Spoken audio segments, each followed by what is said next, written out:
最深的意念，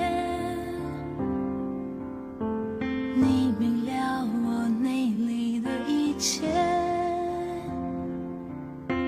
但你从不定罪，满有怜悯和恩惠，温柔的光照亮我心扉。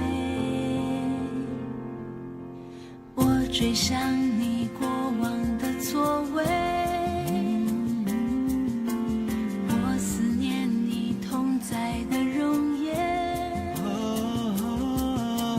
我的心可想你如干旱之地盼雨。神啊，求你留心听，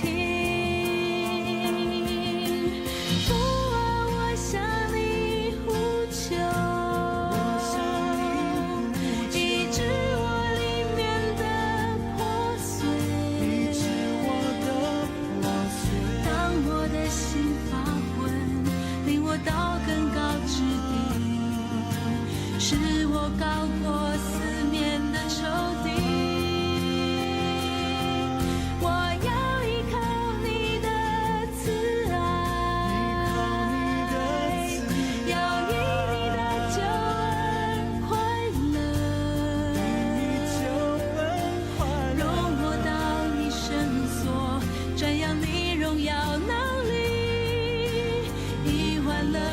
最全赞美你，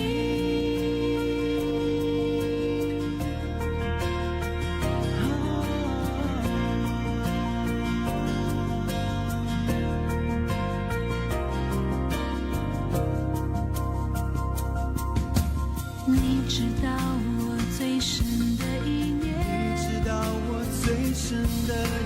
你明了我内里的一切，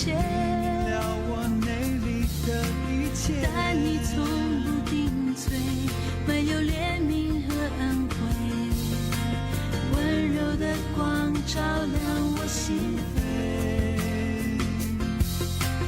我追想你过往的作为，我思念你同在的容颜，我的心可想你如干旱之地盼雨。神啊，求你留心听，父啊，我向你呼求，医治我里面的破碎，当我的心发昏，领我到更高之地，使我高过四面的仇敌。我要依靠你的慈爱，要以你的救恩快乐，容我到你圣所，瞻仰你荣耀能力，以欢乐的嘴唇赞美你。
从不定罪，满有怜悯和恩惠，温柔的光照亮我心扉。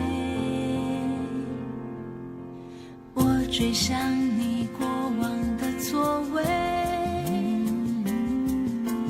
我思念你同在的容颜，我的心可想你如干旱之地盼雨。神啊，求你留心听，父啊，我向你呼求，医治我里面的破碎，当我的心发昏，领我到更高之地，使我高过四面的仇敌。我要依靠你的慈爱，要以你的救恩快乐，容我到你圣所，瞻仰你荣耀能力，以欢乐的嘴唇赞美你。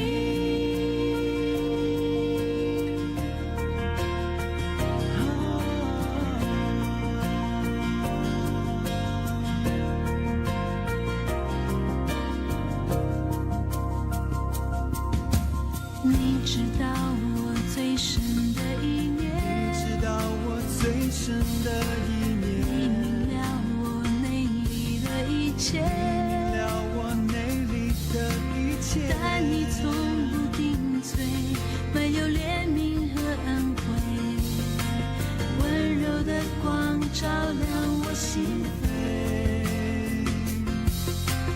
我追想你过往的作为，我思念你同在的容颜，我的心可想你如干旱之地盼雨。神啊，求你留心听，父啊，我向你呼求，医治我里面的破碎，当我的心发昏，领我到更高之地，使我高过四面的仇敌。我要依靠你的慈爱，要以你的救恩快乐，容我到你圣所，瞻仰你荣耀能力，以欢乐的嘴唇愿你来，天要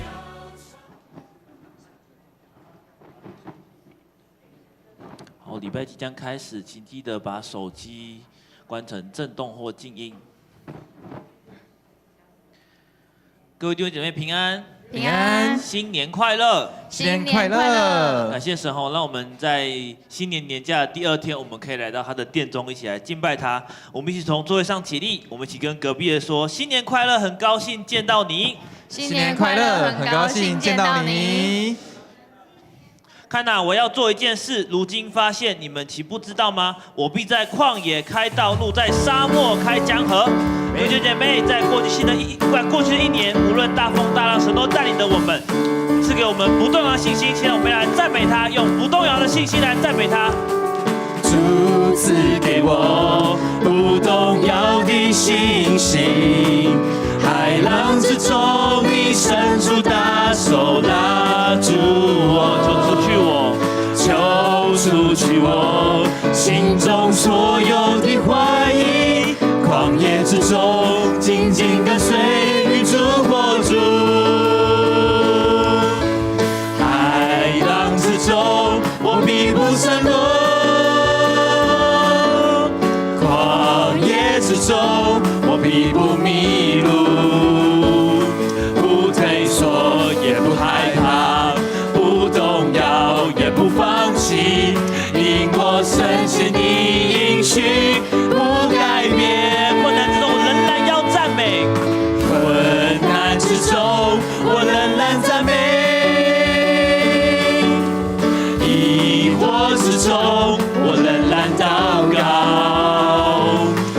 在水面的星星，刚强壮胆推前进，我的神必在前面为我征战。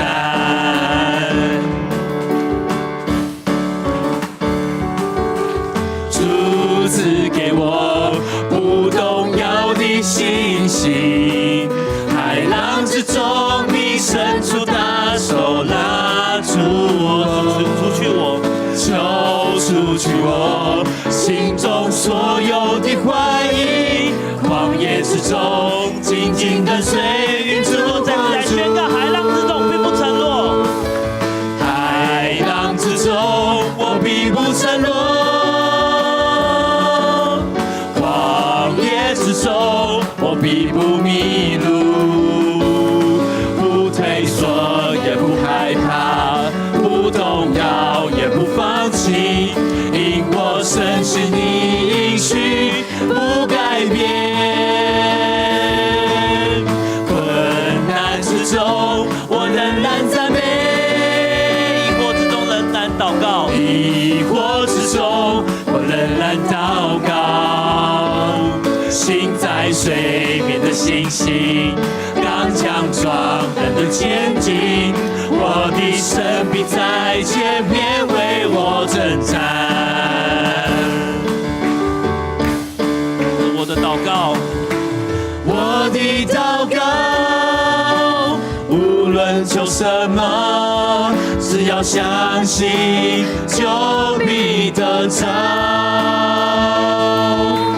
我的祷告，无论求什么，只要相信，只要相信，只要相信，就必让我们再次来说我的祷告，无论求什么，我的祷告，无论求什么，只要我们相信，我一切就必得着。相信就必得着。举手来向他呼求，向他祷告。我的祷告，无论求什么，只要相信，只要相信，只要相信，就必得着。海浪之中，我必不沉落。旷野之中，我必不迷路，不退缩也不害怕，不动摇也不放弃，因我深知你应许不改变。在疑惑之中，我们来赞美，我们来大大赞美。困难之中，我仍然赞美。疑惑之中，我仍然祷告。行在水面的星星，刚强壮胆的前进，我的神必在前面为我征战。行在水面的星星，行在水面的星星，刚强壮胆的前进，我的神必在前面为我征战。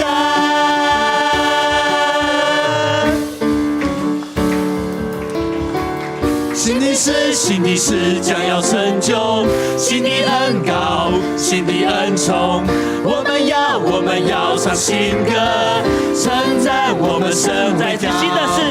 新的事将要成就，新的恩典，新的盼望，我们要唱新歌，充满神的宣告新的事。新的事将要成就，新的恩膏，新的恩宠，我们要唱新歌，称赞在这个大声的新的事将要成就。新的事将要成就，新的恩典，新的盼望，我们要唱新歌，充满神的荣耀。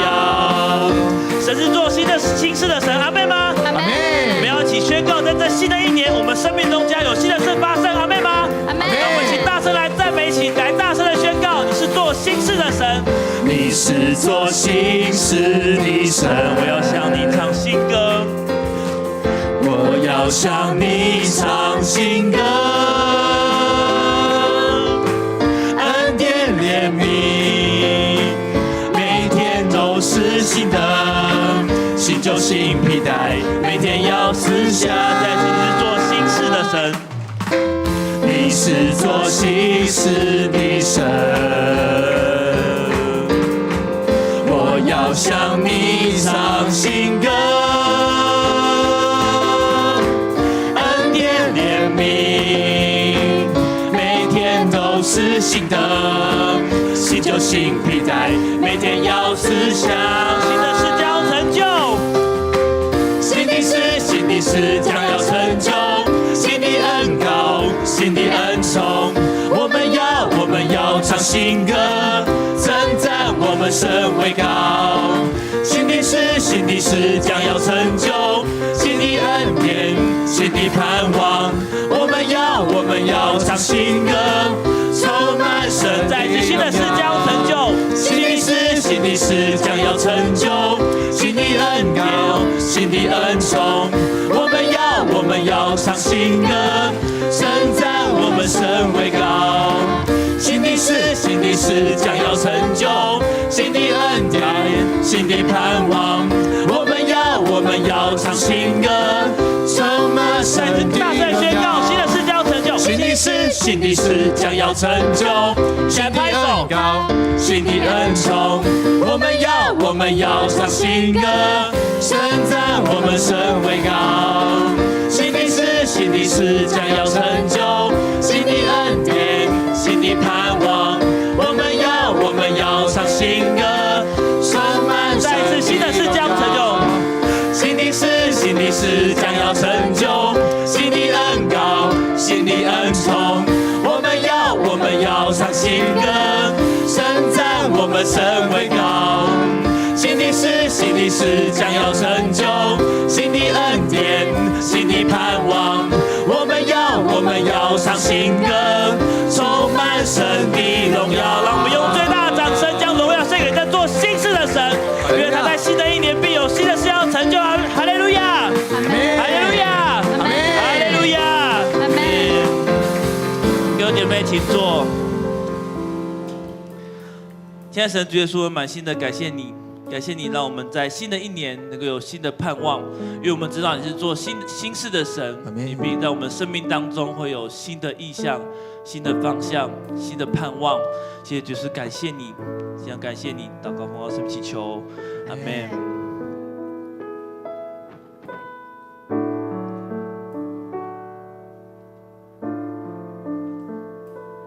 有敬拜的声音发出，从最高的山到海洋深处，神的儿女要唱一首新歌，我们神要做新事，旧的事都已经过去，在基督里一切都要更新，新的眼界，新的意象，新的故事，新的方向，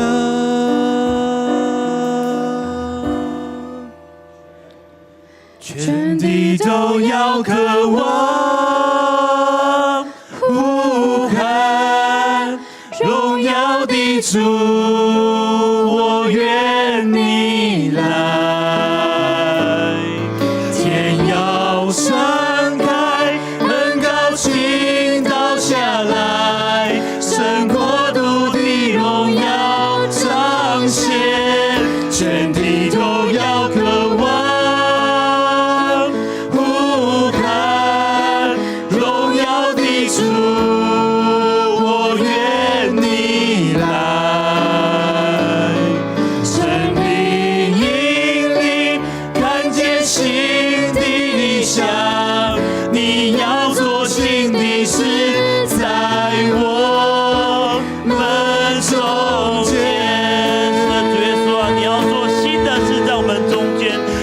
事都要过去了，一切都要更新。我们要来赞美你，用敬拜的声音。有敬拜的声音发出，从最高的山到海洋深处，神的儿女要唱一首新歌，我们神要做新事，旧的事都已经过去，在基督里一切都要更新，新的眼界，新的意象，新的故事，新的方向，全地都要渴望。荣耀的主，我愿你来，天要敞开，恩膏倾倒下来，神国度的荣耀，在的全地都要欢，都要渴望，呼喊荣耀的主。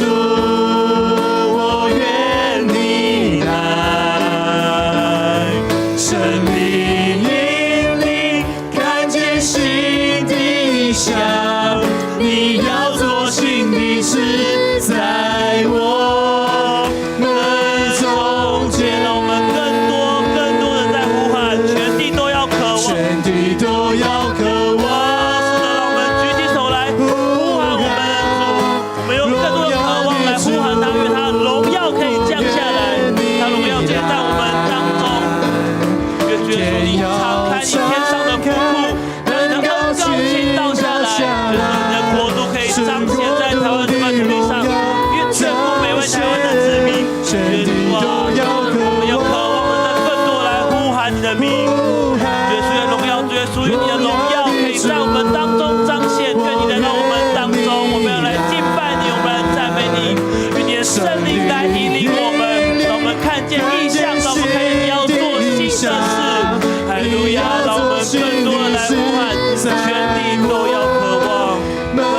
中间，全地都要渴望，全地都要渴望，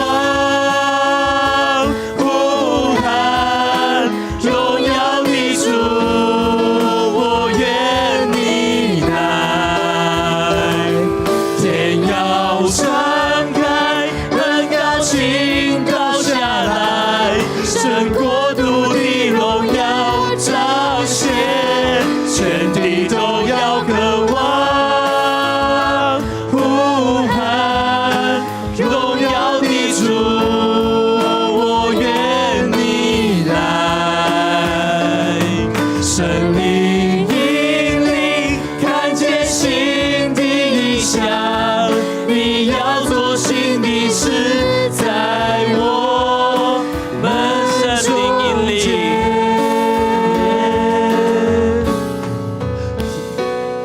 神灵引领，看见新的意象，你要做新的事，在我们中间。我们一起来祷告，天父，你就在我们中间，亲爱的耶稣基督，你永远住在我们里面，因为在我们里面的胜过了在世界的。亲爱的圣灵，我们也感谢你，因为你恩待我们走人生的道路。谢谢你，谢谢你，主啊，你教导我们要尽心、尽性、尽意的来爱你，也要爱邻舍如同自己。你也应许我们，凡到你面前来的，必然得蒙惠、蒙连续，做我们随时的帮助。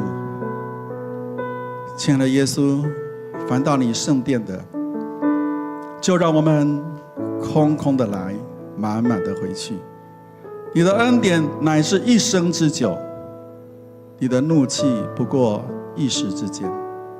主，凡到你面前认自己罪的，主，你就要借着耶稣基督的宝血来洁净我们，赦免我们，饶恕我们。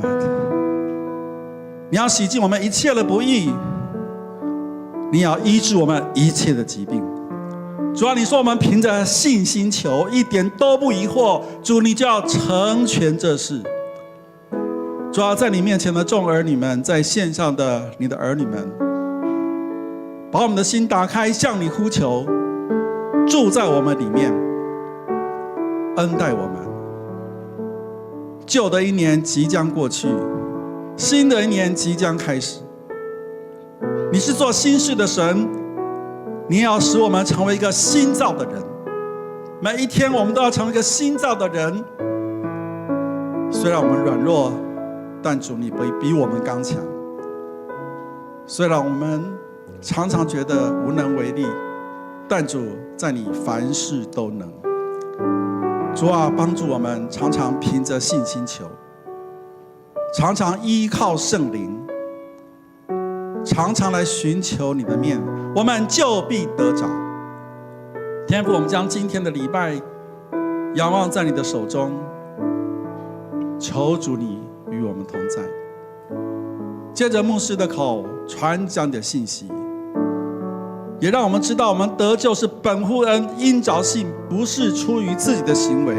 我们没有什么可夸的，我们唯有夸口耶稣基督的十字架。赞美你，愿荣耀都归给你。奉主耶稣基督的名祷告，阿们。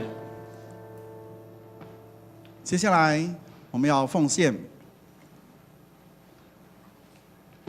奉献是基督徒出于感恩的表现，也是出于甘心乐意。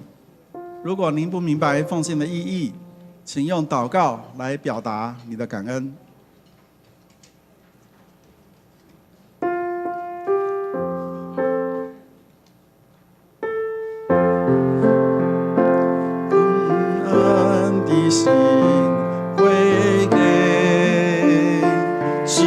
全的神，因他赐下独生子主耶稣基督，献上感恩的心归给至圣全的神，因他赐下独生子主耶稣基督，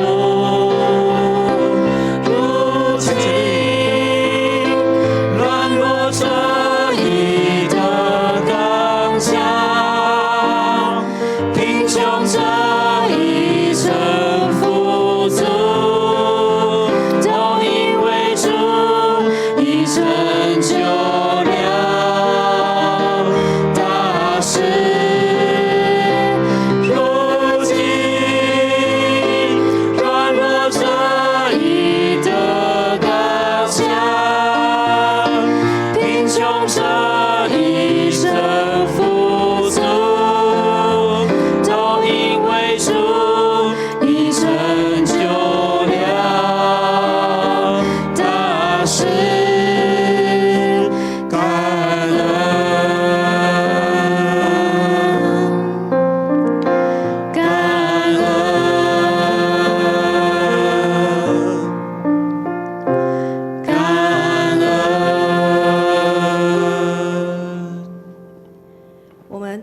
主，感谢你与我们同在，感谢你爱我们，也感谢主是给我们每天有新的一天。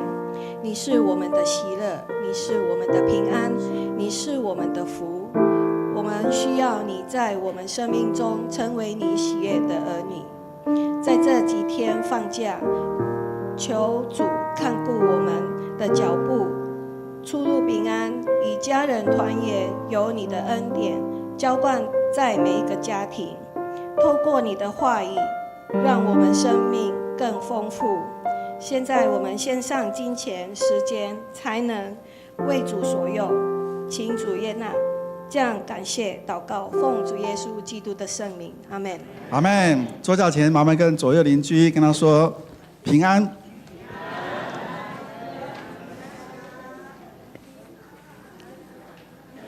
哇，很多人开心啊，平安说不完哈，感谢主。好，接下来我们要来读今天的经文，在以赛亚书第43章19节。来看啊，我要有新的作为，事情已经发生，你们看得见。我要在荒野中开辟通路，在沙漠里挖掘河流。以赛亚书43章19节。当我们第二次再读的时候，请你向主读这句话，向着主读这句话，因为神的话就是我们生命的粮，生命的活水。来看啊，我要有新的作为，事情已经发生，你们看得见。我要在荒野中开辟通路，在沙漠里挖掘河流。以赛亚书43章19节。愿主的话语成为我们的帮助。接下来我要做一些教会事工的报告。首先，大众传播中心奉献主日就在今天，我们由宋承佑牧师前来讲道、请安跟报告，请兄姐关心代祷以及奉献。那么也谢谢宋牧师的勉励。我们还是掌声，先谢谢宋牧师，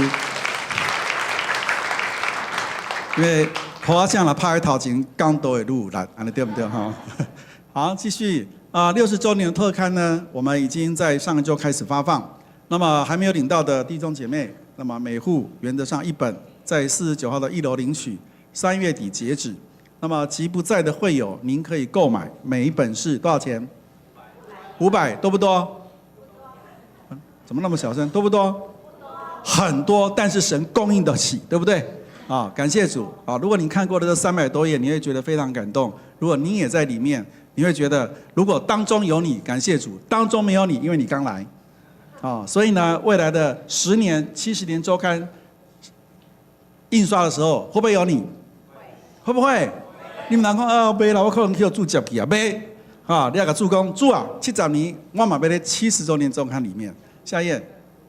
好，新春签谢礼拜在什么时候？后天2月17号所以前一天，明天就是除夕夜，请各位不要睡过头了几点？9点半，在49号的2楼礼拜堂来举行。那么结束以后呢，会发给每一位参加的会友新春红包。那祝家人们新春蒙福，出入平安。那么在线上的弟兄姐妹，也希望你那天能够带着家人一起来接受上帝的祝福。好，下一页。那教会有免费的2手书放在教会的1楼。那待会儿结束以后呢，我们欢迎我们的会友自由的拿取。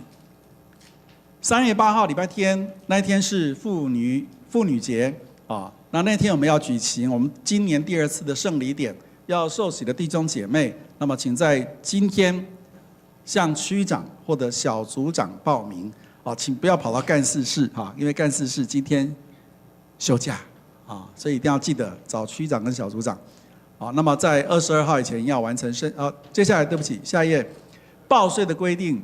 那么会友如果有报税抵税的需求，可以选择填写捐赠扣除额单的单据电子化授权书。那这个推行我们教会已经实施了3年，也获得了国税局的奖励。我们教会推动得非常好。如果你还不习惯或者新来的会友，麻烦你到干事那边去领取这个可以自动帮你申报到国税局，非常方便。那全户都可以填，全户只要需要申报的全户都可以填。那在22号，也就是下礼拜天以前，那要完成申请，我们才来得及上传国税局。好，下一页。那么本主日跟下个主日，因为是过年的期间，所以我们爱餐暂停2次。那么请兄姐要留意请兄姐留意。好，下一页。这个很重要，台语罗马字招生罗马字班的招生。那因为我们今天华语礼拜会罗马字的请举手一下，我可以点个名，因为这是个位数啊，请放假。所以表示什么？我们都有机会学台语的什么罗马字拼音哈。我们教会台语字罗马字拼音已经这个班开了很多年了啊，所以邀请大家能够有机会的话就来参与。好，那么有详细请看你周报第2页啊，欢迎大家报名。OK。那么敬拜赞美的祷告会2月25号礼拜三8点就在我们332楼的礼拜堂啊，所有的敬拜同工请7点到新堂参与敬拜研习。下一页。社区医疗的咨询呢，在下礼拜天会暂停1次。好，下一页。好，装备课程很重要哈，受洗前要完成 A1 的课程，好，这位大家都知道。那么 A1、A2 呢，3月14号下个月要开课了，那可以在哪里报名？在线上啊，在教会的这个网络上，或者你到教会49号的1楼那边也有纸本可以签名啊。或者你真的都不会怎么办？跟谁报名？跟小组长。哎，对，跟小组长报名也可以。那么 A3 可以线上的开课，那 A3 是3月16号礼拜1上课啊。每个阶段报名费300元啊，因为含讲义费、含点心费啊。那我想这是我们对于学习上的一个态度。那过去1年教会是用无偿的就是让大家免费。那我们希望今年开始，大家对于自己的学习也要付出一个责任心，这是很重要的。好 ，OK， 下一页。那么约翰福音的圣经共读，这一次是用华语的方式，用现代中文译本。那么2月22号就开始了，所以麻烦各位长职们，如果轮到你的时候要提早准备，那最好是提前1周就交给我们的一凡干事，他可以做整理。那欢迎弟兄姐妹，几点开始？6点半啊，你要6点开始怎么样？还没有挂上去哈，所以6点半准时开始。然后欢迎弟兄姐妹一同来参加。下一页。青年礼拜跟阿卡佩的礼拜呢，那么21号、28号，那么周六都暂停。2月22号的主日阿卡佩的儿童礼拜也暂停。那么请孩童跟父母一起参加主日礼拜。好。天品山庄我们做过第1次的参访了啊，那么李董事长、李弟兄也在我们中间分享过。那请想要参加第2梯次参访的，在2月26号要举办。那如果你要参加，请您到我们49号1楼的中岛去做登记，去做登记，那满额为止。那么这个塔位的团购优惠到3月底截止啊，3月底截止。好，下一页。那么妇女世界公祷日呢，3月7号10点在桃园教会举行。啊，如果各位弟兄姐妹要参加的话，那么请向田处宇长老、郑立柱长老、美英执事还有端荣执事来报名。每个人费用多少钱？150块钱啊。目前已经报名40位左右。那么费用包含手册、包含女宣的杂志以及午餐。好，请各位妇女能够参加，姐妹可不可以？弟兄可不可以参加？可不可以？不要怀疑，可以啊。虽然我们没有变性啊。但是上帝让我们能够有这样的机会去关怀妇女的事工，所以可以跟着太太或者是我们的姐妹或者阿嬷都可以参加。好，下一页。好，那今天有没有第1次新来的来宾呢？我手上还没有拿到资料。周牧师，你们是第1次来吗？那我们就欢迎你吧，来。对，还有师母啊，师母，我们第1次来宾介绍，谢谢。那也欢迎牧师跟师母将来如果经过桃园我们牧师泡的茶也不错。他如果没有时间泡茶，我们礼拜天都有泡茶真的都有泡茶，而且是团队聚集的泡茶，在那边分享非常好。待会你们结束以后不急着走的话如果今天应该还是有泡茶我们的茶都是高山茶OK， 好，来下一页。好。那接下来呢，我们就要来读今天的经文，圣经以赛亚书第43章16到21节。我们一起来。古时候，上主在海洋中开辟一条通路，在浪涛中造了一条大道。他使一支强大的军队、战车和战马都毁灭了，他们完全崩溃，再也站不起来。他们被歼灭，像灯芯被剪断。但是上主说：“不要牢记着往事，不要沉淀在回忆中。看哪，我要有新的作为，事情已经发生，你们看得见。我要在荒野中开辟通路，在沙漠中挖掘河流，连野兽也要敬重我，野狗和鸵鸟都颂赞我。因为我在沙漠安置河流，在旷野开辟水源，使我拣选的子民有水喝。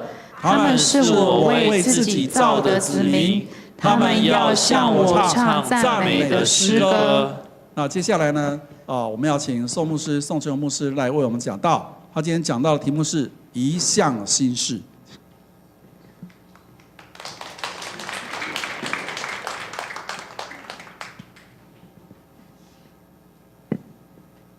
牧师、长执以及各位弟兄姐妹，大家平安。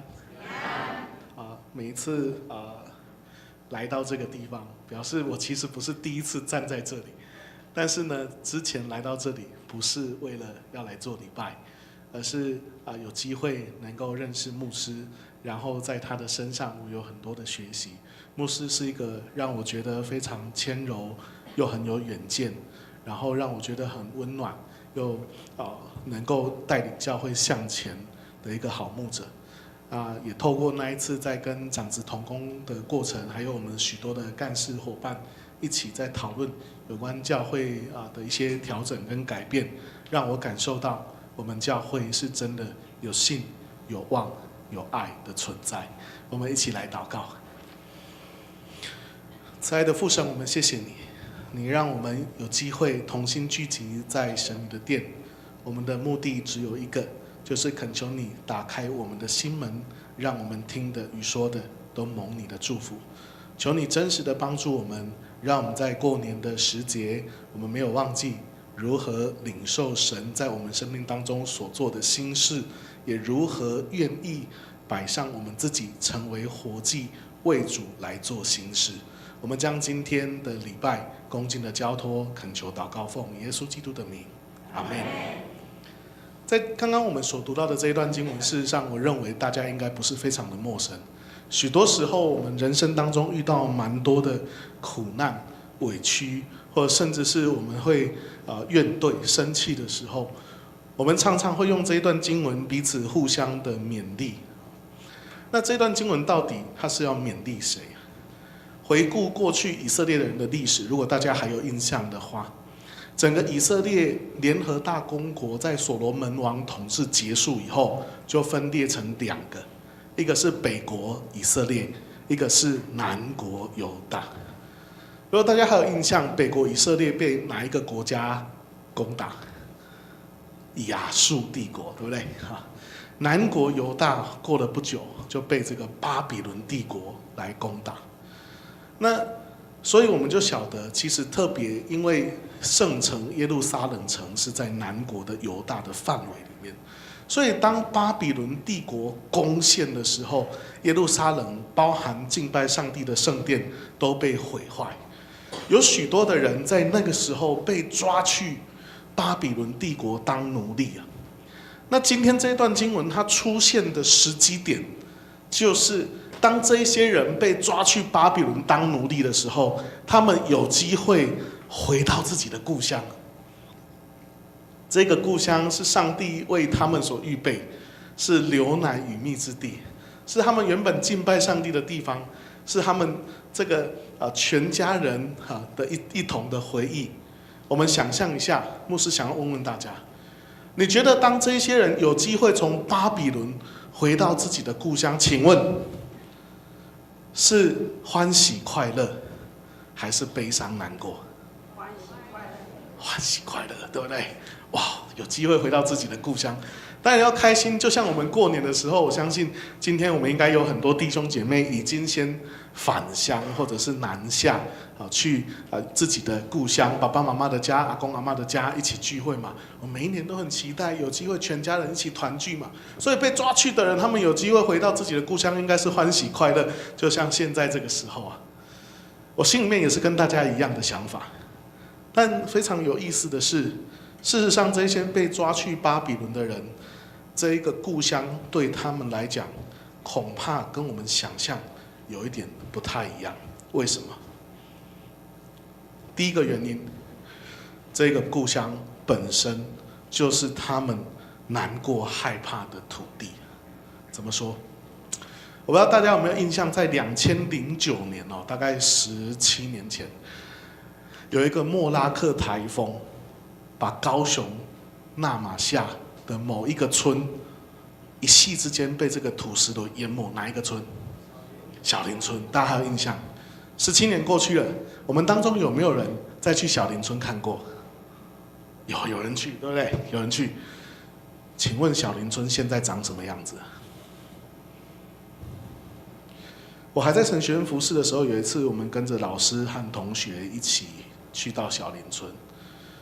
小林村现在的样子，就是被土石淹没的样子，只剩下旁边还可以看到一个，可能是以前学校的一个水塔，歪歪斜斜的矗立在那一个铺满土石的土地上，其他全部都不见了。房子、道路，包含生命，都压在那些土石下面。他们后来在对面河岸的对面，半山腰盖了一个小林村纪念公园，公园里面刻着每一个小林村著名的名字。又在更上面的地方，现在叫做五里埔。其实小林村很早很早以前，他们也是旧的地方，旧的这个设置就是在五里埔。他们在五里埔盖了一个小林村纪念博物馆，有机会你们可以去。那一次导览员跟我们分享，他说每一次站在半山腰上这个小林村纪念公园，回过头来看向原本他们居住的地方，现在剩下土石，他心里面就流眼泪。各位亲爱的弟兄姐妹，当这些人被抓去巴比伦的时候，他们是故乡是被侵略，敬拜上帝的地方是被毁坏。如果真的要说他们回首要望向自己的家乡的时候，难道不是一个悲伤的事吗？还不只是土地，他们也必须面对第二个人的分离。这一些人，他们被抓去之前，绝大多数都是壮丁，都是勇士。所以当然这些壮丁勇士被抓去巴比伦的时候，很多时候他们还来不及跟家人好好安顿，跟死掉的亲人好好安葬，跟这些家人好好 say goodbye， 他们就被抓走了。当他们有机会回来的时候，他不会去想说我那些亲人还在吗？我过去所面对的这些人，我不知道去哪里要找他们啊。在过去，我们知道台南有一个很严重的大地震，有一栋大楼倒塌，哪一栋？维冠，牧师说对了，维冠大楼。如果大家还有印象，维冠大楼倒塌的那个状况，我每次站在那个永大路就是看着那个大楼倒在那个马路上面，头会晕的。你们如果有机会去921，在这个那是哪里？那个国姓乡有一个倾斜屋，就是那个土地隆起，那个房子是歪歪斜斜的，你站在里面头会晕啊。为什么？你就是看着那个画面，你会觉得这是一个非常不科学的样子。原本应该站着的房子，然后突然瘫倒在地上，歪歪斜斜，你站在那边看头就晕了。很不幸，我的师母是那个学校的辅导组长。那一天发生地震的凌晨，隔天一大早，我就开车载着师母去每一间医院去找他的学生。他们学校一共有16个学生住在那一栋大楼里面，有9个过世了。其中让我们最难过，其中一个是暑假有机会我去他们学校带这个夏令营的时候，有一个孩子还跟我们在一起过。那个孩子他们全家6个人，唯一活下的一个姐姐就是在外地念书啊。所以师母就把这个我们在夏令营里面，他弟弟还有录影我们还给他拍照录影，烧成光碟送给他姐姐的时候，他姐姐流泪啊。他说我的家什么都没有了。这个是他唯一可以纪念他家人的光碟片。当我们面对人跟人之间的分离的时候，那是一个极其悲痛的事情。更何况这一些被抓去巴比伦的人，他们要面对过去这一些亲人分离的痛苦，不晓得他们在哪里，还好不好，本身就是一个难过的事。更何况那一块土地回去这一件事情，回到那一块土地本身就是一个恐惧的开始。怎么说？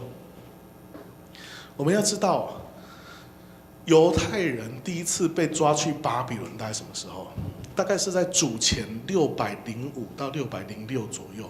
那时候约雅敬在位，但以理他们这一些精英被抓去巴比伦。主前597年，约雅斤在位的时候，谁被抓去了？以西结这一些精英被抓去巴比伦了。所以你大概就可以知道，606年开始就陆续有一些人被抓去巴比伦，一直到主前587年，圣殿正式被攻打，正式就是被攻破。开始直到什么时候才有机会回来？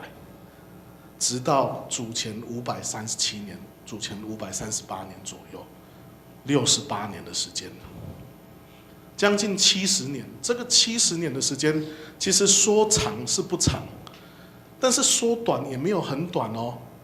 你看，想象一下，在我们现在这个社会，70年的时间被抓去巴比伦的人，很多时候第2代、第3代，甚至第4代都出来了。他在那边很舒适、很安，虽然是他是奴隶的身份，但是他也成家立业了。他们的下一代可能会想，那个是爸爸的故乡，是阿公的故乡，是阿祖的故乡，跟我有什么关系啊？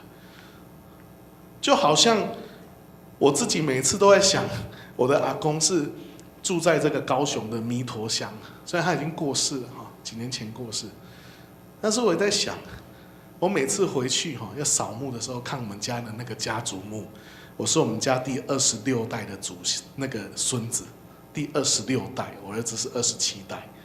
其实我们每次过年人都很多，光是阿公的这一个支派的这个支族，我们新村团拜大概就有300多个人，蛮大的一个，整个村庄都姓宋。我在想，有一天如果我的阿公跟我说：“哎，阿佑啊，陈佑，你回来跟我一起重新开始你的生活，好不好？”就好像如果你是已经在桃园住了超过30年、40年的时间，突然间家里面的人跟你说：“啊，你跟我回来某个地方重新开始你的生活，好还是不好？”你心里面会想什么？你会想说，那个是我适合的地方吗？是我的故乡吗？是我要去的吗？那可能是爸爸小时候长大的地方。我是在台南土生土长，我幼稚园、国小、国中、高中、大学、研究所、出社会，全部都在台南。我连当兵都在台南呢。30年的时间，我没有离开过台南。我心里想说，我怎么可能会回去？我的人缘，就是我的朋友、我的资源，全部都在台南呢。我为什么要回去高雄？这些人也一样，我们就知道，要回来这一块地，不是所有的人都同意。当他们要回来的时候，有很多人是反对，他们说：“啊，你是在压给，对不对？没事找事做，啊，我们在这边好好的，你干嘛叫我们回去？”所以很多人反对啊，他们不愿意走回来，更何况在那个地方是等着有一大堆的产业家财万贯让他们去继承嘛？没有回去他们不只要重新建立自己的家园，他们要恢复敬拜上帝的圣殿。他们不是回去就享受从此过着荣华富贵的生活，没有回去是要比那个地方还要苦啊！所以如果说在那个地方他们面对的是现实，回到家就是传说了传说到底好还是不好？更何况已经在那个地方附近阿拉伯部落的撒玛利亚人是不欢迎犹太人回来，回去你还有一场硬仗要打。如果是你，你要不要回去？讲完了以后，牧师就要再问一次：你觉得这些人有机会回到自己的故乡，请问是开心的事情，还是悲伤难过的事？可能你的想法会不一样，对不对？你就知道为什么上帝要派以赛亚跟他们讲这一段话了。不是因为他们每一个人都很高兴的，已经很等待说，我已经要走向一条新的事情，不是是他们是拒绝，他们是不愿意，他甚至是不想走这一条路上帝才透过以赛亚先知告诉他们，在旷野中我要为你开道路，对不对？在沙漠中开江河，在旷野中要开道路。就是因为他们害怕、恐惧，甚至是不敢、不想，在那个地方已经好好的安逸了、舒适了，我为什么还要再没事找事做？这就是他们遇到的问题。所以我们要从这段经文重新来反省，那上帝怎么帮助他们走向这一条新的路啊？我们刚刚大家都唱得很开心呢。新的事，对不对？新的事，新的事将要成就。新的事成就有那么简单吗？没有。新的事要在你的生命当中成就，是要付代价的。所以这段经文重新告诉我们，我们要怎么样为主付上代价。上帝其实很体贴人，他用人所可以理解的方式，让我们可以了解他的作为。所以一开始16节到第17节，上帝就好像什么？大家晚上现在追剧的年轻人也会如果打开 Netflix， 打开这个我们在追的这些影集，前面可能会有一段是什么？前情提要，对不对？前面5分钟、10分钟会有前情提要，让你知道过去发生什么事。上帝也像这样子他打开一个影像，让这一些被抓去巴比伦的犹太人知道发生什么事在过去的人身上。16节到17节怎么说？大家宣言讲，耶和华在大海中开路，在大水中开路，让车马兵丁勇猛的人拢出来。因做一个倒落去袂阁起来，因别无亲像失去的火。古时候，上主在海洋中开辟一条通路，在浪涛中造一条大道。他使一支强大的军队、战车和战马都毁灭。请问在讲哪一个故事？出埃及过红海，感谢主，大家都还记得过红海的故事。为什么上帝要跟在巴比伦的人讲在过红海的事啊？因为那个就是过去他们共同的经验，在出埃及的时候，那个时候上帝怎么样帮助他们度过人生最糟糕的时刻啊？人生最糟糕的时刻不就是等死吗？无能为力，面对死亡无能为力。当这些人出埃及，他们发现他们跑到红海前面，他已经跑不动了，因为前面就是大海，后面就是追兵，下一步就是死嘛。你要否就是跳进去海里面，也是死；要么被后面的追兵追到，也是死。所以面对那个死亡，他最无助、最无力的时刻，上帝竟然出手了，让他们在面对这个大海，前没有路，后没有退步的地方，竟然开了一条大路给他们，在水里面了。上帝为什么要告诉他们这件事情？为什么要前情提要？因为上帝要让他们知道，过去我怎么样跟你的祖先在一起，怎么样帮助他们在最无助的时候，现在我就要怎么帮助你啊？只是倒过来，你有发现吗？过去是在海中开了一条路，现在是什么？在旷野中开江河，倒过来啊，非常有意思。不管是什么样的概念，都是在告诉他们说，在那一个最不可能的时候，上帝与你们同在。这就是前情提要。那前情提要之后，有说啊，谢谢收看嘛？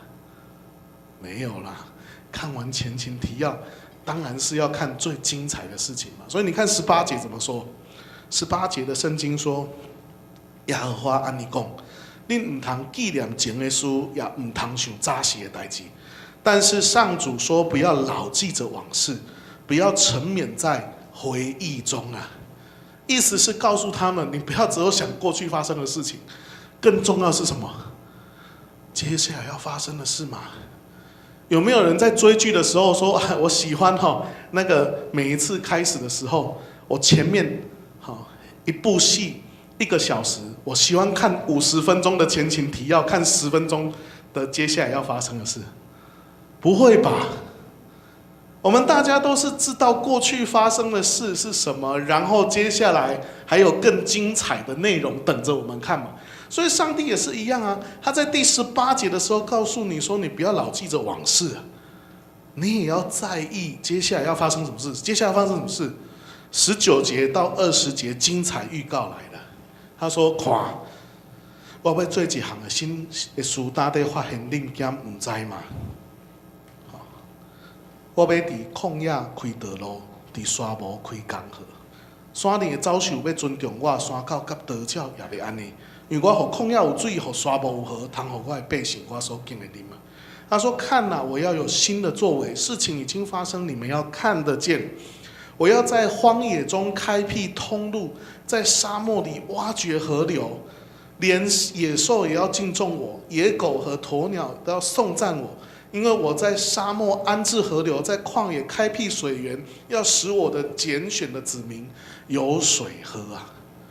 告诉他们回来的这一条路会经过旷野，会经过沙漠，但是你们不用害怕，上主会补足你们所需的一切。”这就是接下来要发生精彩的事情。所以想象一下，如果在开始的时候有前情提要，在广告之前有一个精彩预告，目的是什么？目的是什么？广告之前，对，要让我们继续看下去，叫你不要转台，对不对？人生当中就是这样。这些精彩预告真的发生了吗？是在他们要准备回来之前，正准备要发生，但还没发生。虽然还没发生，但是上帝要他们不要转台啊，就像我们的人生一样。有很多时候，我们来到教会，我们领受牧师给我们的信息，我们听是听了，但是我们想说，牧师讲的那一些，好像都还没有发生在我生命里面啊，不然我再去其他的地方看一看，转台啊！在这个地方，上帝要以色列百姓不要转台啊，不要又去拜其他迦南的神明了，你要专注在上主要他们专注的目光里面。最有意思的是，当讲完这一句话，上帝从这个戏的里面走到戏的外面，正式邀请以色列百姓成为这一出戏的主角哦。怎么说？最后一节21节说：“这个百姓是我为着家己做的，要保养我的名声。他们是我为自己造的子民，他们要向我唱赞美的诗歌啊！他们要向我唱赞美的诗歌。为什么会唱赞美的诗歌？台语的翻译讲要保养我的名声。什么样的人会跟上帝唱赞美的诗歌？什么样的人会传扬主的好名声？就是那一些亲身经历的人嘛。我早上在第一场礼拜，我举了一个例子，我说今天如果我们能看到牧师好像这个非常的虚弱，身体无力，脸色发白，因为他最近忙完了好多的事情，非常的辛苦，可能有弟兄姐妹过世啊，有什么事情发生啊，教会正在处理什么样的修缮，牧师忙到不可开交，你会不会担心牧师身体？不是，会嘛？然后你会下一个动作是什么？老师，我跟你讲，好，这个我跟你介绍，哈，好，你食了，掏中开，哈，这个精神百倍，你会跟牧师介绍很多你的秘方，然后为了让牧师的身体可以健康，你为什么会介绍？你为什么会讲这个东西好？经历过啊，你吃过啊。所以刚刚讲的这些精彩预告，上帝是为谁预备的？不是别人呢，就是你们这些犹太人啊，就是你们被抓的这一些奴隶啊。上帝要让他们自己亲身经历，成为那个可以传扬他名的人啊。所以上帝从这个戏的里面走到戏的外面，他要再次的邀请以色列百姓，不要轻易的转台，专注在上主要在他们生命当中新的作为。从这一段经文里面，我们大概就可以反思2个很重要的课题。第一个，上帝希望我们能够学会反省过去，展望未来。过去的事情重不重要？过去的事情太重要，不管是在教会里面发生大大小小的事，不管是喜怒哀乐的事，过去的事情每一件事情都重要。但过去的事情重要，不是因为表面，是因为它的内涵。如果过去的事情表面重要，而我们忘记那个内涵的反思，那恐怕我们今天就要拜托牧师开始号召，我们教会长子同工开始号召什么？我们迦南教会要包机去这个埃及，去中东，去红海的前面，然后大家开始认真祷告。主啊，你跟我们迦南教会同在，如果你应许我们，你让这个红海可以分开，你一定要看到红海分开，你才会知道上帝与我们迦南教会同在吗？不需要，因为圣经成为我们的前情提要，它帮助我们，让我们了解上帝过去在，现在在，以后也永在，不是吗？透过圣经，我们晓得上主与我们迦南教会同在啊。所以我记得在神学院读书的时候，老师曾经说过一个故事，我印象很深刻。他说有一个刚开创不久的一个小型的迷你的教会，弟兄姐妹大家很同心的预备怎么样把这个教堂可以布置得很好。有一个新来的牧者，他就发现哇，每次聚会的时候，我这个位置总是非常的拥挤，弟兄姐妹都要摩肩防踵，对不对？都要擦身而过，才可以有一个比较才可以找到舒适的位置可以坐下来。所以这个新来的牧者他就想了一个方法，他发现只要把教会那个非常大的非常漂亮的钢琴从教堂的右边左边移到右边，就可以解决这个教堂空间的舒适度的问题。哇，他非常的认真啊！礼拜六晚上，在隔天还没有聚会之前，他就赶快一个人这样子推，把这个钢琴弄好，布置好，椅子都重新排好，让这个动线非常的顺利。没想到隔天早上进来，第一个非常资深的同工弟兄姐妹看到非常生气啊！牧师，你怎么可以没有经过我们开会讨论，然后就把这个钢琴从左边移到右边呢？哇，两个人就这样子吵得不可开交。谁对？我相信牧师没有问题啊，他心里面挂念着弟兄姐妹大家来敬拜，那一个舒适，为了让大家有好的领受。我相信这个资深的同工也没有问题啊，他心里面想的教会有教会的制度、规章、办法，我们都凡事照着办法来走，也没有错。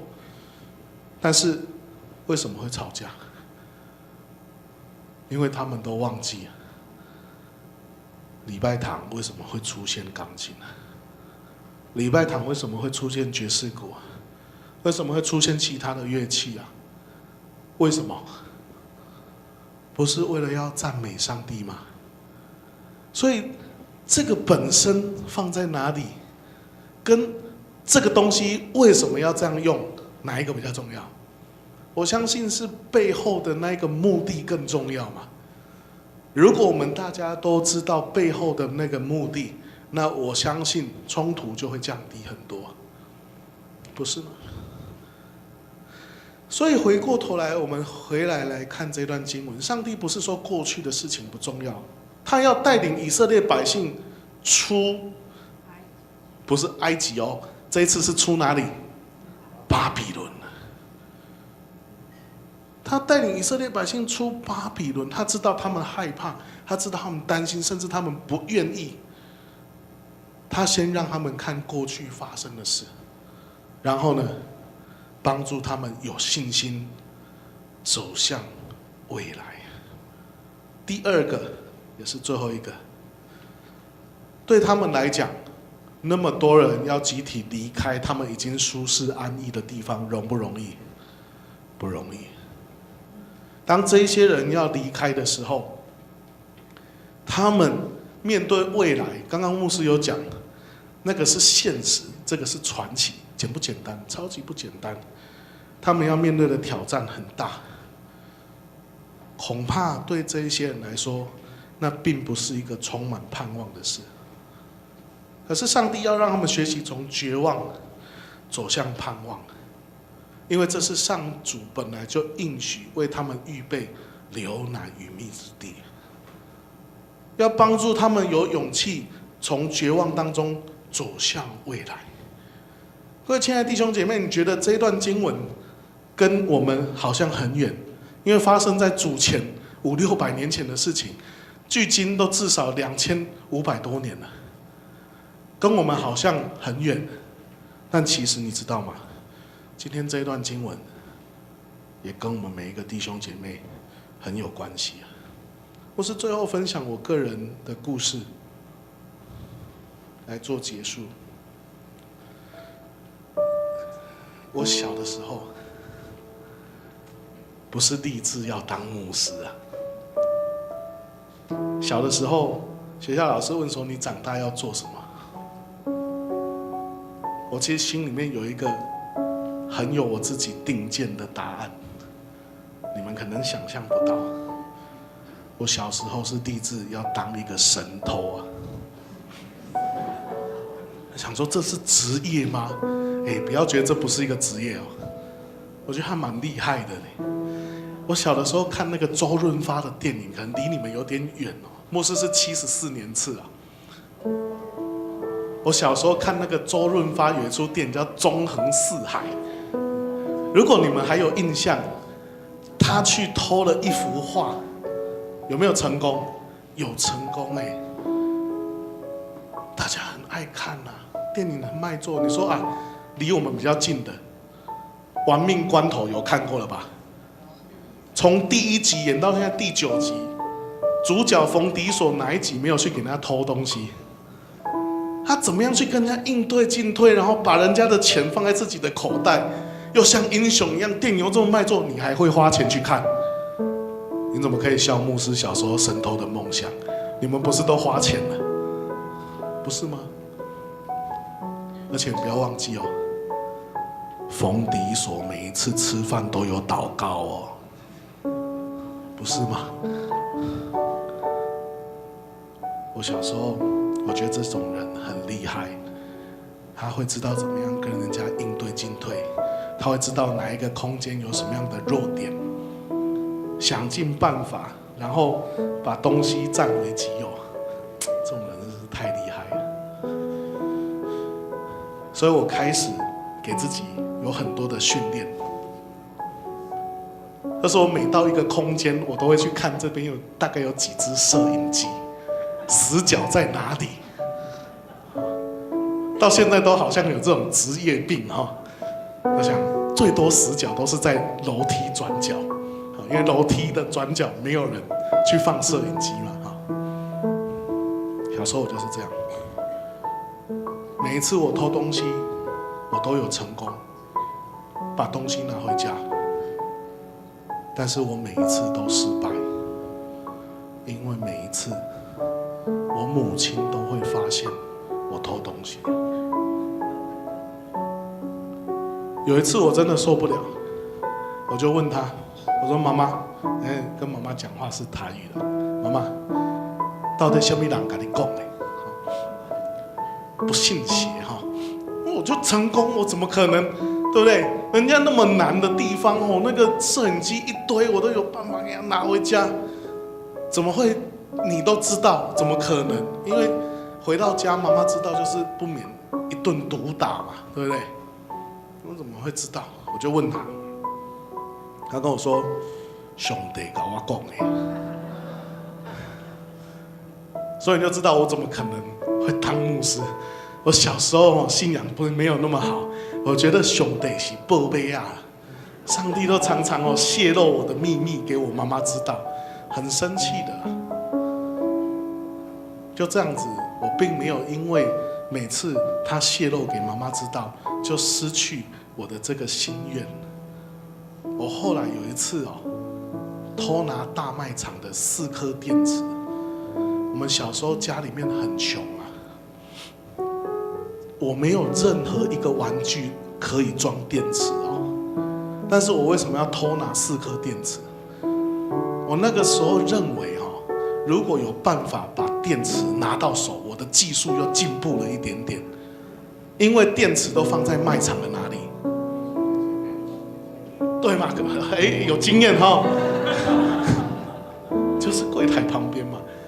你在柜台旁边可以把电池拿到手，你不觉得哇，好像自己又厉害一点点可以逃过人家柜台的眼睛，然后又在一瞬间，在一刹那，在别人不晓得的时候，你的技术又进步了一点点嘛。我有没有成功？成功，但是那一次我一样失败了。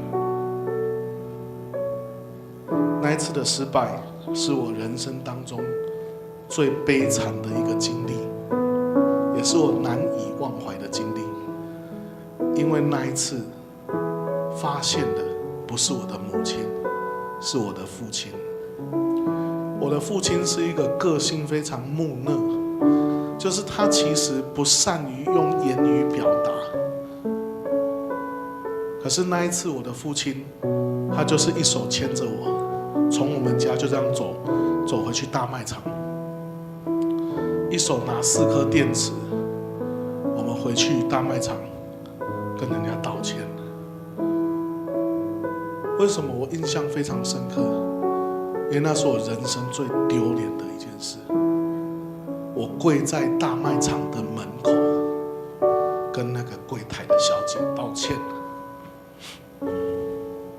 让我更觉得每次反省都觉得很丢脸，是因为我的父亲跟我一起跪在那个地方，跟人家道歉了。你很难想象一对父子为了4颗电池，跪在人来人往的通路上跟人家道歉是什么样子的情况，是我一辈子都忘不了。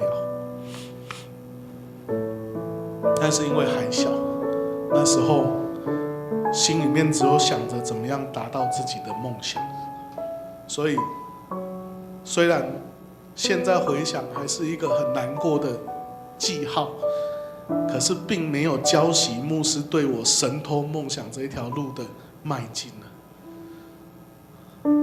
越拿越多，越拿越大。我在读书的时候，我们教会有开放，就是让我们晚上可以去教会自习，去那边读书。我自己的母会我是非常非常熟悉啊，我30年都在台南，我没有一个礼拜没有去教会。我虽然那时候信仰没有很好，但是我觉得教会就像我另外一个家。我可以主日礼拜天早上5点多跑去教会排椅子。我对这个建筑物非常的熟悉。我跟牧师分享说，我可以没有钥匙的情况下，徒手从教会的1楼爬到顶楼进去礼拜堂，我不用钥匙。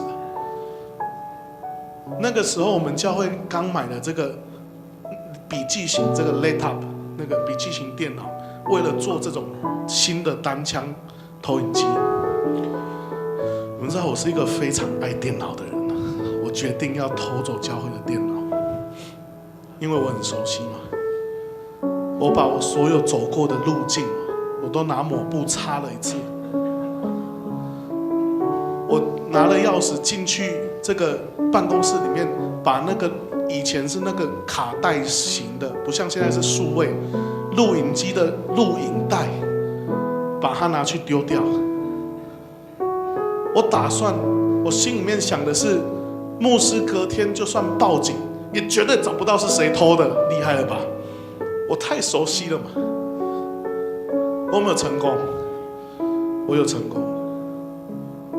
我电脑拿回家，我超开心的，有电脑可以用。其实你说可以用什么？没有啦，那时候那么年轻，就是玩电动而已啦。可是这一次，我的牧师打电话来我们家，他跟我的母亲说，他想要约陈友一个台语的嘛，伊讲我想要讲请这个阿友吼来牧师馆啉一杯咖啡的，来牧师馆喝咖啡。所以谢谢刚刚长老跟我说，我们牧师是泡茶很厉害。我现在喝咖啡都还有一种阴影在。我去牧师馆，牧师泡了咖啡，点了蜡烛，一个非常温暖的时刻。牧师跟我说：“阿友，牧师怎样电脑是你开。”接下来他讲2件事情，我一辈子都没有忘记。第一件事情是他跟我说：“你把电脑还给教会，把电脑还给教会。”今天的事情，我跟你保证，连牧师娘都不会知道。你知道，对我来讲，那是一个新的开始。我的牧师让我有机会。我说我在教会里面30年了，这个事情变康以后，我怎么样继续啊？我没办法。可是因着他愿意再给我一次机会，让我有机会改过自新，让我有机会在他的遮盖下面重新做人。你知道，那对我来讲是一个释放吗？第二，他说，牧师希望对打了后，出去以后，你所做的代志，要荣光上帝的名。他说，你此去以后，你所做的事情要荣耀神的名。我跑回家，我趴在床上哭啊。但是信仰还没有很好，那时候我跟上帝埋怨，我说：“主啊，为什么是你拣选我去做这个坏事啊？为什么你没有拣选我的同学？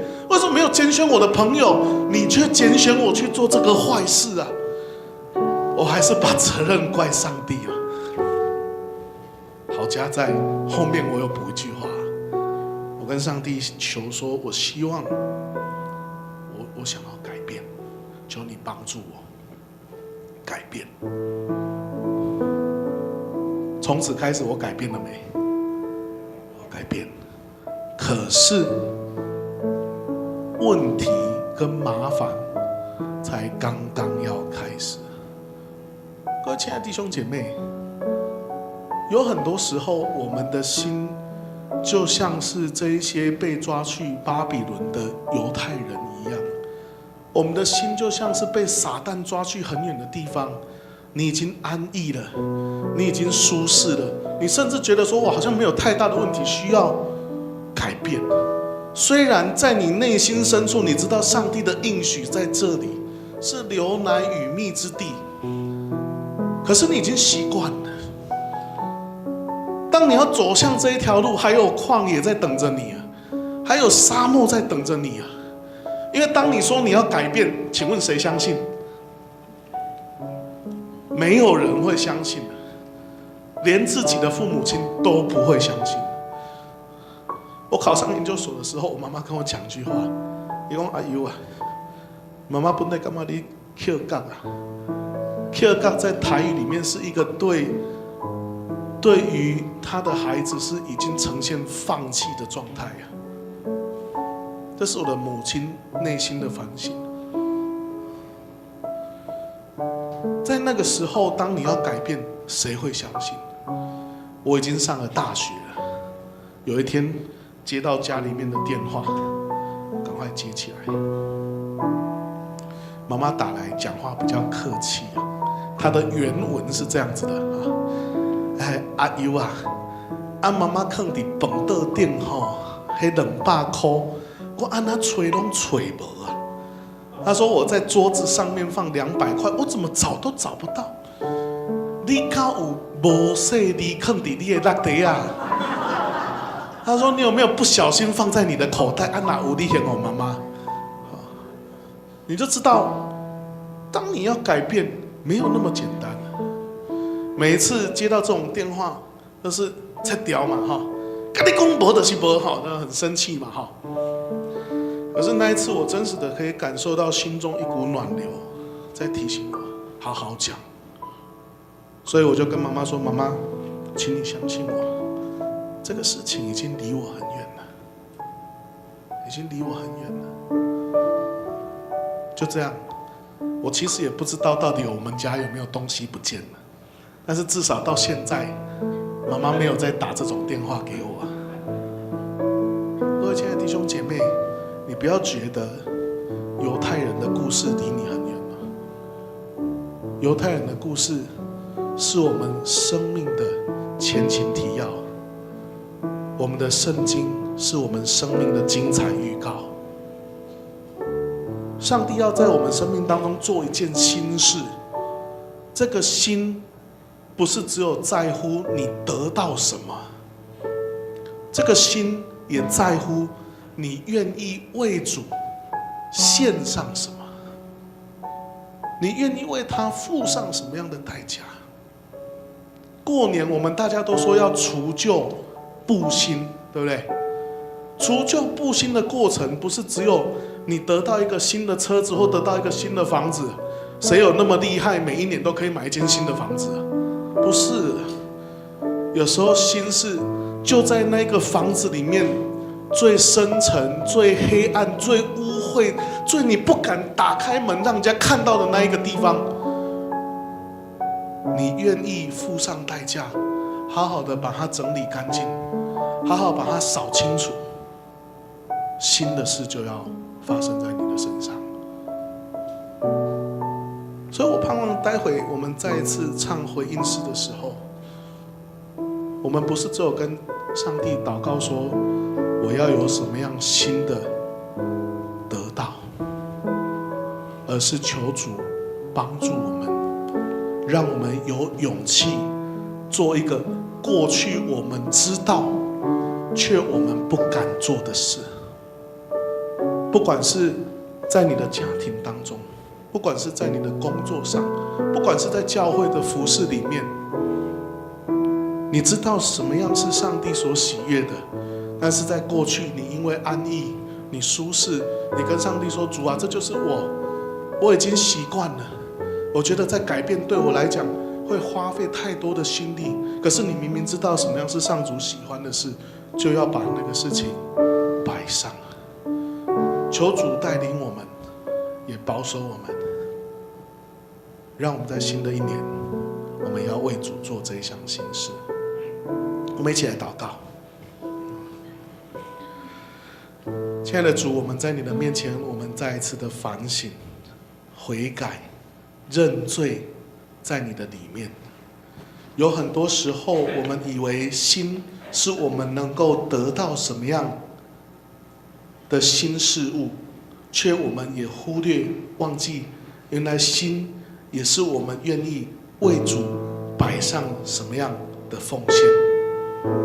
恳求主你给我们勇气，给我们智慧，给我们力量，让我们看见被掳的犹太人就成为我们生命当中的前情提要，让我们的圣经成为我们的精彩预告，帮助我们在我们要走向上主所喜悦的道路上，虽然我们会害怕，虽然我们有恐惧，虽然我们有委屈、有悲伤、有难过、有过去我们甚至不想要面对的事情，仍然正在发生。但是主，求你真实的让我们如同这些要走在新事上面、走向新路的犹太人一样，真的在我们愿意付上代价的时候，主，你要做一项新事已经在发生，因为你在旷野要开道路，在沙漠要开江河。你让我们能够领受新的开始，不是只有我们单纯在嘴巴上的祷告，而是我们愿意付上代价的行动。求你赐福在我们教会的当中，特别赐福给我们每一个弟兄姐妹，让我们可以跟着牧师的教导，成为合神心意、同心合意的同工，建造真实上主所喜悦、有信、有望、有爱的教会，从今时直到末了。恳求祷告，奉耶稣基督的名，阿们。让我们从座位上起立，我们来再次用这首歌来回应。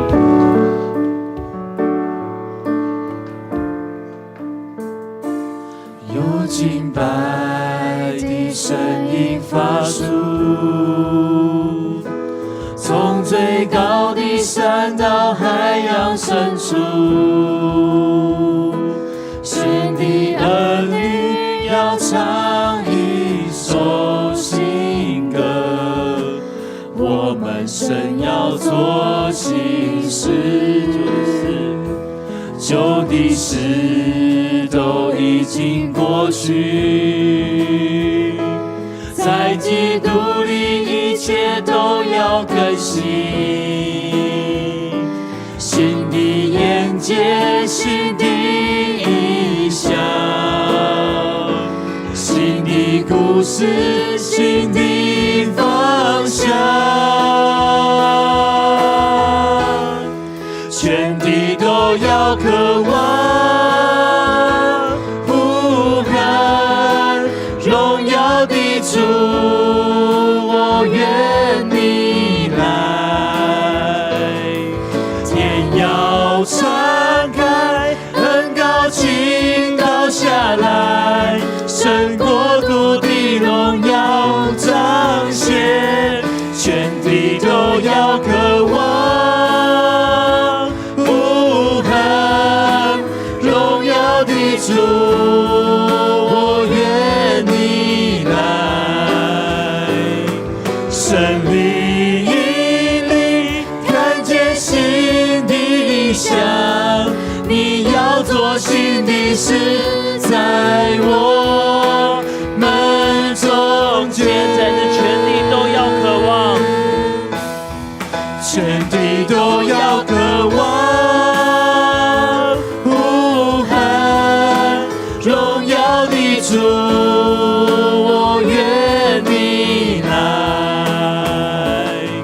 天要敞开，恩膏倾倒下来，神国度的荣耀彰显，全地都要渴望呼喊荣耀的主，我愿你来，神灵引领，看见新的意象，你要做新的事，在我们中间，神灵引领，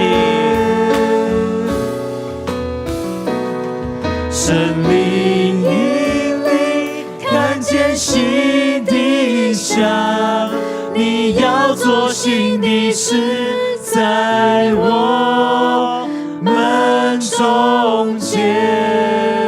我们请宋牧师来我们祝祷。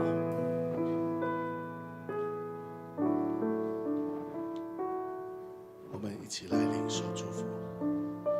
愿耶稣基督的恩惠、天父上帝的慈爱与圣灵的感动和我们众弟兄姐妹同在，帮助我们能够学习如何献上自己，成为活祭，付上代价，让主为我们预备的新事彰显在我们中间，从今时直到末了。阿门。哈利路亚！旧的事都是有意义的，但是接下来会有新的事将要发生。阿妹吗？阿妹。那我们再说这首歌来赞美他。你是做新事的神，我要向你唱新歌。恩典怜悯，每天都是新的，新酒新皮带，每天要思想。再次是做新事的神，你是做新事的神，我要向你唱新歌。恩典怜悯，每天都是新的，新酒新皮带，每天要思想。新的事将要成就，新的事将要成就，新的恩膏，新的恩宠，我们要唱新歌，称赞我们神为高。